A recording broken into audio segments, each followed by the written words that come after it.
Buenos días, soy Nera Colomet del equipo de contenidos de Top Doctors España y hoy hablaremos sobre el síncope y cómo actuar ante este. Para ello nos acompaña Matías Pérez Paredes, especialista en cardiología. El doctor cuenta con más de 25 años de experiencia en su especialidad y en concreto es experto en cardiología clínica, insuficiencia cardíaca, cardiopatía isquémica, síncope y enfermedades valvulares. Actualmente es jefe de servicio en el Hospital Murales PSG de Murcia. Buenos días, doctor Pérez. ¿Cómo está? Buenos días, bien. Empezaremos preguntándole qué es un síncope, doctor. Mira, un síncope es una pérdida de conciencia en la cual se pierde el tono postural, se pierde el tono muscular y el paciente cae al suelo, digamos, desconectándose del medio. Esto sería un síncope. No, como ves, no es lo mismo que una caída. Una caída, cuando una persona tiene una caída, no pierde el conocimiento, ¿eh? Simplemente tropieza o cae accidentalmente. Aquí hay una pérdida del tono muscular y una caída al suelo, pero sin conciencia. Eso es un síncope. De acuerdo, doctor. ¿Y cómo debemos actuar ante un síncope, tanto si le pasa a uno mismo como si, por el contrario, le pasa a alguien del entorno?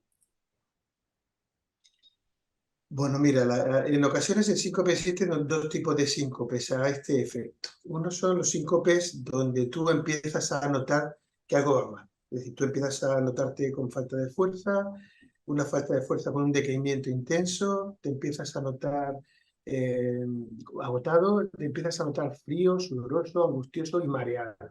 Y notas que si esto sigue es posible que pierdas el conocimiento. Si esto pasa, lo que tienes que hacer es enseguida sentarte, acostarte y avisar a alguien para que te pueda atender. Hay otros síncopes que no avisan, síncopes que dan de golpe. En este caso no puedes hacer nada y únicamente luego tienes que buscar la ayuda para que se aclare la causa por la cual has tenido este mal. De acuerdo, doctor. Y en el caso de que le pasara a alguien del entorno, ¿cómo se debería actuar? Mira, para cuando alguien ve en su entorno que alguien ha tenido una pérdida de conciencia, lo primero que hay que hacer es eh, no ponerse nervioso e intentar atender a esa persona. Para atender a esa persona tenemos que ver básicamente las siguientes cosas. Mira, tienes que ver si respira o no respira. Esto es fácil porque ves si tiene excursiones respiratorias en el tórax y si hace el ejercicio facial de respirar o por si por el contrario no respira. Y la otra cosa que hay que ver es si tiene pulso o no tiene pulso. Para ver si tiene pulso puedes ver el pulso en una extremidad, como en la muñeca, pero también puedes ver el pulso en el cuello, el pulso cardíaco o incluso en la ingle, el pulso femoral. No es igual que un paciente mantenga su respiración y tenga latido, con lo cual ese síncope será un síncope de buen pronóstico, del que ya hablaremos ahora después, a que el paciente haya dejado de respirar y sobre todo haya dejado el corazón de latir. En ese caso lo que hay que pensar es que es un síncope grave y hay que iniciar las maniobras de resucitación cardiopulmonar. Ahora hablaremos de todo esto un poco más. Perfecto, doctor. ¿Y cuáles son las causas del síncope? ¿Se puede evitar? Mira, el síncope, las causas fundamentales del síncope pueden ser de distintos tipos. Hay un síncope que es por enfermedades cardíacas, que es frecuente. Hay un síncope que se puede tener por enfermedades neurológicas, que suele ser menos frecuente y tienen que ver sobre todo o porque el paciente sea epiléptico y nos confundamos, o porque el paciente tenga un problema cerebral vascular y le provoque la pérdida de conciencia. Pero no son muy frecuentes las causas neurológicas de síncope. Luego hay una miscelánea de causas de tipo endocrinológico, etcétera, también poco frecuentes. Con mucho, la causa más frecuente es la que se denomina síncope vagal o síncope neuromediado, que es lo que la gente le dice lipotimia, o lo que la gente conoce como lipotimia, incluso como bajón de presión arterial o bajón de tensión, ¿no? Esta es la causa más frecuente y atiende a distintas causas de las que luego hablaremos. Pero sí, básicamente un poco esto es lo que hay que tener en la cabeza. De acuerdo, doctor. ¿Cuáles son los síntomas de Mira, este tipo de desmayo? como te he dicho antes, hay un tipo de síncope que no avisa. Hay un tipo de síncope donde el paciente tiene una pérdida de conciencia súbita y brusca con caída al suelo que se puede golpear e incluso tener un traumatismo craneal o facial grave. Estos síncopes con mucha frecuencia son de causa cardíaca y de una causa cardíaca grave. En concreto de estas causas que habrás oído que producen, estas enfermedades que habrás oído que producen muerte súbita. Entonces hay algunas arritmias cardíacas que son graves y que debutan de esta manera. Este paciente es un paciente muy importante porque hay que hacerle maniobras de resucitación cardiopulmonar y hay que aclarar en el hospital claramente lo que ha pasado. Luego hay síncopes que no son tan dramáticos, que son los que generalmente el paciente se suele notar que le va a pasar. ¿Por qué? Pues porque nota ese mareo que te decía antes, nota esa sudoración, nota esa frialdad, nota esa debilidad, avisa a la gente que hay alrededor de que se está mareando.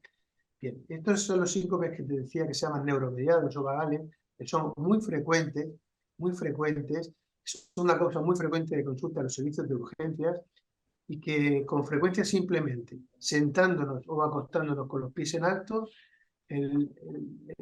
ese mareo o esa sensación presincopal se va pasando y a veces ni siquiera el síncope termina, porque se yugula antes. Perfecto, doctor. También nos gustaría preguntarle si está relacionado con el estrés y los malos hábitos diarios. Bueno, mira, de alguna manera estos síncopes que te digo que son tan frecuentes, que se llaman síncopes neuromediados o vagales, lo que la gente conoce como lipotimia, aunque no están ligados, digamos, directamente al estrés, sí que es cierto que personas que son un poco predispuestas, tienen un poquito de ansiedad o que tienen un poquito de estrés laboral o familiar, etcétera, parece que son un poco más vulnerables a este tipo de síncope, ¿sí? Pero no hay una relación directa. Y en cuanto a otros factores de riesgo cardiovascular, pues bueno, contando de que hay una causa de síncope que es de origen cardíaco y que es por arritmias de las que son graves y que estas arritmias graves pueden estar en el contexto, por ejemplo, de una enfermedad coronaria o de un infarto, ahí sí que los factores de riesgo podrían influir en tener enfermedad coronaria y esa enfermedad coronaria podría producir un síncope. Pero bueno, esto digamos que sería un poco rebuscado. En general, el síncope más frecuente, que es el síncope vagal, atiende a una serie de factores que hacen que el corazón reaccione con un reflejo anormal, con una caída de la presión arterial y de la frecuencia cardíaca, y que el paciente se desmaye. Estos estímulos suelen ser el estar mucho tiempo de pie, el estar en sitios con mucho calor, el estar mucho tiempo en sitios estresantes, como por ejemplo un padre que entra a ver un parto, personas que en su trabajo están un largo tiempo de pie, como te decía. Entonces estas personas son más vulnerables a que ese reflejo que no funciona bien se active y se produzca la bajada de presión arterial, de frecuencia cardíaca o de ambas cosas y el paciente se pueda desmayar. Estos síncopes son muy frecuentes. ¿Y cómo podemos notar que estamos a punto de sufrirlo? A ver, el síncope de origen cardíaco grave, que se produce por una arritmia grave y que es producida por enfermedades que producen muerte súbita, nosotros tenemos que, o una de dos, o el cardiólogo tiene detectado a ese paciente vulnerable y nosotros hemos tomado medidas para que el síncope no pase, o bien si el síncope pasa porque es la primera manifestación de esa enfermedad, luego nosotros tenemos que estudiarlo y tenemos que poner las medidas de las que podemos hablar más adelante, ya sean farmacológicas o con algunos aparatos que utilizamos, para que esto no vuelva a pasar. Es decir, que el síncope que compromete la vida o se diagnostica antes o no se deja que pase 2 veces. En cuanto al síncope vagal, el que le pasa a todo el mundo, la lipotimia, el frecuente, lo que tenemos que hacer son varias cosas. Una de ellas es evitar los escenarios que me lo producen. Es decir, si yo sé que cuando me sacan sangre yo me mareo y pierdo conocimiento, tendré que avisar antes de que me saquen sangre de que esto me pasa. La enfermera tiene cuidado, me acuesta, me lo hace acostado, etcétera, y entonces se puede evitar. Si yo sé que la exposición al calor o la exposición a estar mucho tiempo de pie o a otros estímulos de este tipo me pasa, pues entonces yo tendré que evitar esas exposiciones al calor, tendré que evitar estar mucho tiempo de pie, etcétera. Si yo que sé que me pasa en ambientes hospitalarios, en las clínicas o cuando he ido al parto de un hijo, pues tendré que evitar esos escenarios donde pasa. Entonces, este tipo de síncopes hay que intentar evitar el escenario donde pasa porque así muchas veces evitamos que el síncope se produzca. Si aparte de esto Nosotros, otras cosas que podemos hacer pueden ser pues, tener una hidratación, ir muy bien hidratados, tener mucho cuidado si tomamos fármacos que bajen la presión arterial, de no estar demasiado hipotensos, ya llevar una serie de medidas generales que ya el cardiólogo recomienda en la consulta. Perfecto, doctor. Además, ¿qué otras patologías existen similares al síncope? ¿Se puede confundir con alguna de ellas? Mira, sí, el síncope se puede confundir con alguna de ellas. Sí es muy importante que no se confunda porque, como te he dicho, hay un grupo de síncopes que son síncopes de muy mal pronóstico, que son aquellas enfermedades que producen muerte súbita y que debutan con síncope. Entonces es muy importante que el diagnóstico sea certero. Entonces, mira, el síncope se puede confundir con caídas. Las personas mayores saben que tienen distintas enfermedades, ya sean enfermedades del aparato locomotor o enfermedades neurológicas que pueden producir caídas. Entonces hay que estar seguro si lo que tiene el paciente ha sido un síncope o una caída. Otras enfermedades que también se pueden confundir con el síncope son algunas manifestaciones de algunas enfermedades neurológicas, como por ejemplo la epilepsia. Los pacientes que tienen crisis epilépticas no tienen nada que ver con un paciente que tiene un síncope cardíaco. Entonces es muy importante hacer el diagnóstico diferencial entre la epilepsia y el síncope. Y por último, si el paciente no ha tenido un problema neurológico y no ha tenido una caída, y ha tenido claramente un síncope, una pérdida de conciencia con pérdida del tono postural y caída del suelo, entonces lo que hay que hacer es estar seguro si el síncope es por una causa, como os he explicado, de las graves, que no puede pasar desapercibida, de un síncope de estos que os digo que son reflejos, y lo único que hay que hacer es tranquilizar al paciente y explicarles cómo prevenir. Perfecto, doctor. Nos gustaría también preguntarle qué aconseja a las personas que ya lo han sufrido o que tienen antepasados que lo han sufrido, por ejemplo. Mira, ¿qué hay que hacer si una persona tiene un síncope? Si una persona ha tenido un síncope, el síncope es una manifestación clínica que puede ser de una enfermedad grave y por tanto siempre hay que consultar con el especialista. Hay que consultar con el médico de atención primaria, con el médico de familia, con frecuencia también con el especialista. Generalmente el especialista que estudia el síncope, por lo general es el cardiólogo. El cardiólogo estudiará según las formas de presentación clínica del síncope y según otras exploraciones que realizamos para aclarar la causa, veremos si es una causa benigna o es una causa, por el contrario, de las que imprimen gravedad.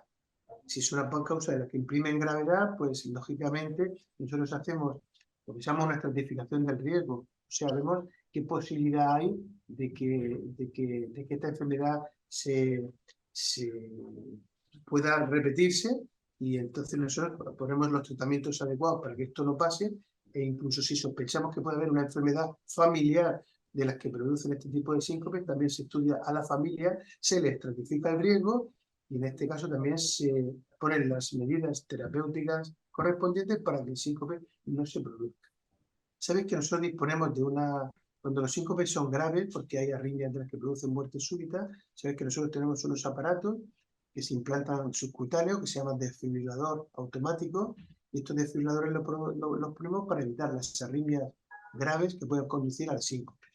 Todo esto es un estudio que tiene que hacer el especialista en cardiología para que luego, si no es nada, el paciente se tranquilice y si es algo, no vuelva a ocurrir. Y desde luego, si es algo familiar, no le pase a ningún otro miembro de la familia.